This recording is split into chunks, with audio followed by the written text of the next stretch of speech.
Hello and welcome to our second episode of Tuesdays with Tim Camp. The Eastern Oregon football team fell 48-12 to the number 15 College of Idaho this last Saturday, and we're going to bring in head coach Tim Camp. Coach, thanks for joining us as usual. And you know, for the Coyotes, it was a really tough running attack that amassed nearly over 400 yards on Saturday. What did they do well that allowed them to be so effective on the ground, and what could you have guys done better to stop them? Well, I think the biggest thing is I think our style of offense. This shouldn't sound like an excuse. Our style of offense is a little bit different than what they did. Our goal was to go in and stop the run, and it was apparent early on that that's what they were focused on doing. We wanted to try and get them to pass the ball, and we had our opportunities to get them off the field, and they did a really good job. I'm going to credit them. Nothing that they were doing was anything that we didn't know, but we weren't able to get them off the field on third downs. And it's a double-edged sword when you're a no-huddle offense. You're sitting there, you're trying to press and you're trying to do things, but at the same time, when you take 37 seconds off the clock and they have their first drive at right around 7 minutes, it really creates a mismatch in time. So I think that was the first thing that we continued to try and develop a way to stop their downhill attack. They're a very good football team, but so are we. We got to do a better job at the fundamentals of tackling and blocking, and those were the glaring things coming out of it that we need to go back to work on. Right. So after a tough game, what was your message to the team to keep them in the right mindset with a full season ahead of them and another big game? Oh, absolutely. I think that you can feel sorry for yourself, or you can pick yourself up and you get going. I'm all about picking myself up and getting going, and I think that they're only going to be as good as their leader. And so a very, very energetic meeting this morning, like I always try and do.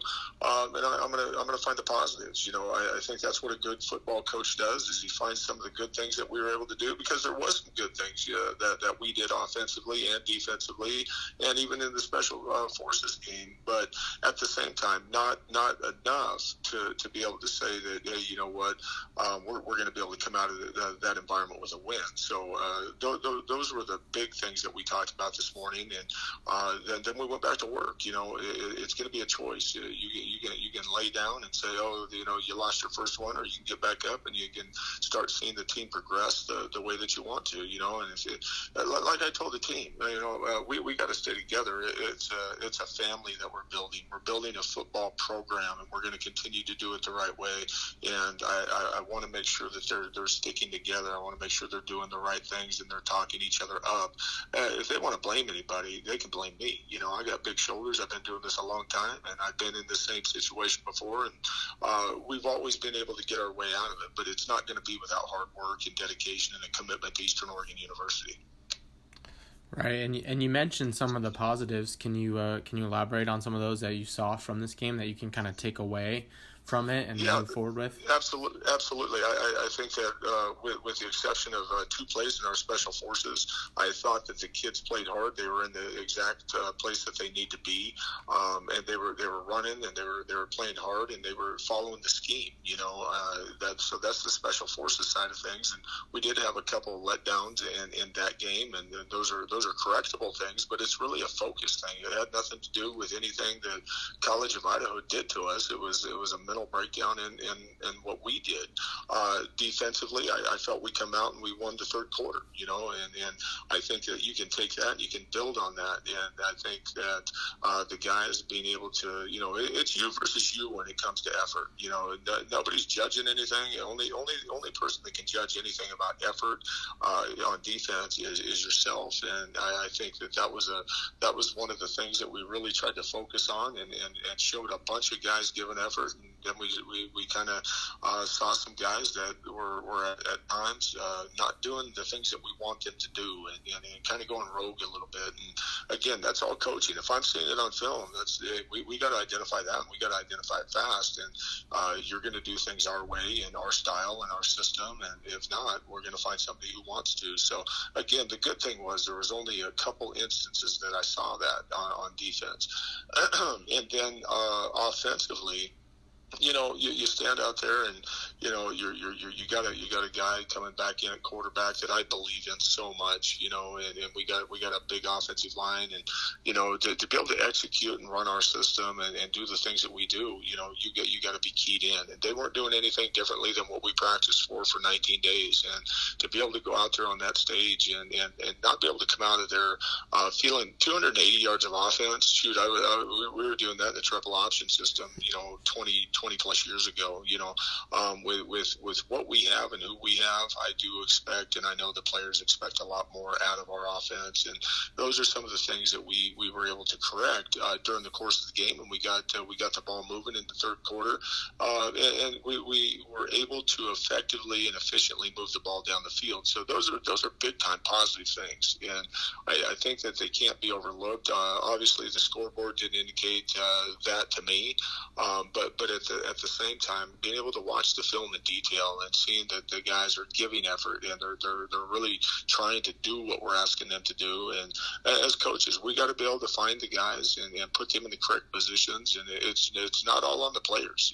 And that's the one thing that I want to make very, very clear is that my name's in front of it, and I'm going to take full responsibility for everything. And we went in that game expecting to win. I totally expected to win the game, and we didn't perform the way we need to from a coaching standpoint or a player standpoint, and those are the things that we're going to try and get fixed. And the biggest thing is going back to work and having a plan to make sure that, again, this is the Frontier Conference. I mean, you got the little Civil War coming this week, and it's a big game for Eastern Oregon University and Southern Oregon University, and it's our first long travel, to away, and we want to do everything that we can to make sure that we put a product on the field that the community and Eastern Oregon can be proud of.